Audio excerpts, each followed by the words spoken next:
country. Can you give us your opinion, your perspective? How can creative industry bring closer education to the labor market? What's the case in your country, in your experience, since you're really deep in to the NGO sector and leading a creative community in your country? Thank you for the question. I appreciate it. Thank you, professors, for your topics. I'm not a professor yet. I give lessons. I'm a teacher, let's say a lecturer at University of Arts in Tirana. I studied there and now I teach there. It's really interesting, the rapport between the market and the students. May I ask how many of you feel like an artist? Professionally, passionately, it doesn't matter, but how many feel like you are an artist? Okay. Not a few people, but a lot of people. Yes. Why like that? And how many of you are happy with being an artist or not? Okay, so we have more hands being happy. Nowadays, we talk about technology. We talk about emotions. How can we become humans if we don't feel? So AI can develop as much as we develop it, and since that we have a lot of brains at the same time developing the same robotic situation, it will come as a boomerang from us, I think, to us, or it will come as a boomerang if we don't manage it. Even Einstein didn't wanted to create an atomic bomb, but it created it. So in this case, I think that with robotics and AI, we are creating a bomb for human beings. Sorry for being so drastic, but in case that our technology, I think that is also good tools to improve our lives, but on the other hand is also a typical threat for us, for everything, even in word, even in arts, even in technology, in everything. So how can we create this bridge with market and students is by scratching the emotions. The one thing what is left for us to become human beings. And when I give lessons with students and I discuss with them, is like nowadays with VR, that you had that in the corner, you can also date with someone at the other part of the ocean and create a love story. But you can also create babies in laboratory nowadays. But what happens if we don't love each other? What happens with art?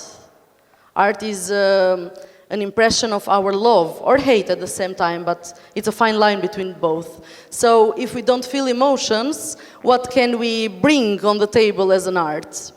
This is one thing that I try to keep, that human beings at the students, that kind of to create impact and to feel. Regarding to that, with also with actuality, is that term or kind of evolution these days, artivism. I don't know how many of you are comfortable with that term. It's like being an activist through art. So the artists should be activists at the same time. So we are not with parties, we are against, but we are politicians at the same time. Since that we have this soft power of art, we of course have our influence at the community.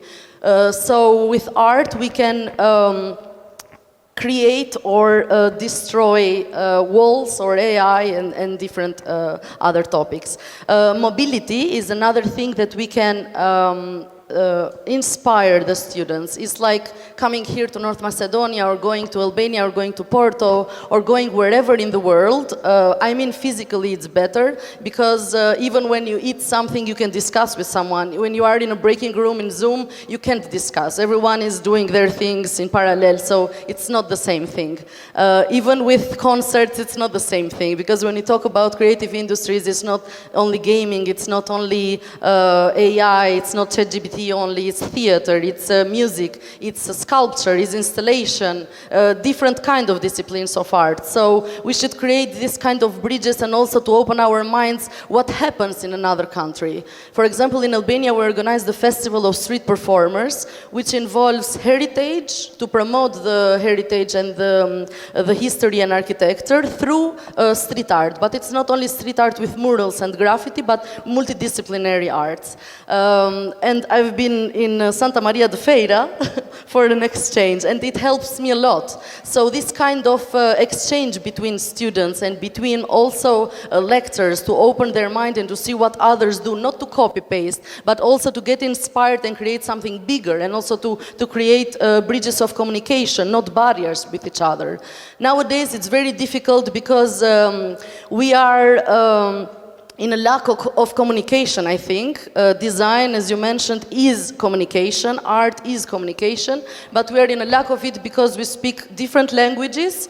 We don't listen. We hear each other, but we don't listen each other. And we don't articulate the body language that every one of us uses. And we had a lot of information in our heads, but being intelligent, it doesn't mean being smart at the same time. So you can learn a lot of things like in Surface, different titles, different quotes, and you think that you are an intelligent person. You can make a lot of tests for your IQ, and that makes us believe that we are smarter, but we are not smarter, because being smart is like how you practice your intelligence, and becoming that, it's like how to create theory with practice, how to learn by doing. This is another topic that we should mention in our methodology, let's say, in university.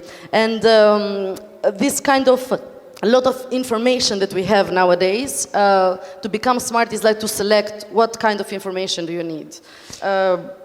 Nowadays, we have this banana as an art piece, but the difference between the panel mentioned earlier, it's not a masterpiece. The difference between an art piece and a masterpiece, AI can create a lot of, can generate a lot of art pieces, artworks, but it's not a masterpiece, because at the end of the day, it doesn't give us emotions. So starting and ending with emotions are the real thing, and to get inspired the students, and also to create bridges of communication, to travel a lot, to open their mind, and to become as mentors. Like, we can learn by doing. Not only we give to the floor, let's say, or to the class our lessons, and the students learn, but it's an exchange between us and the students, or between the auditorium and the performers, if we call ourselves performers.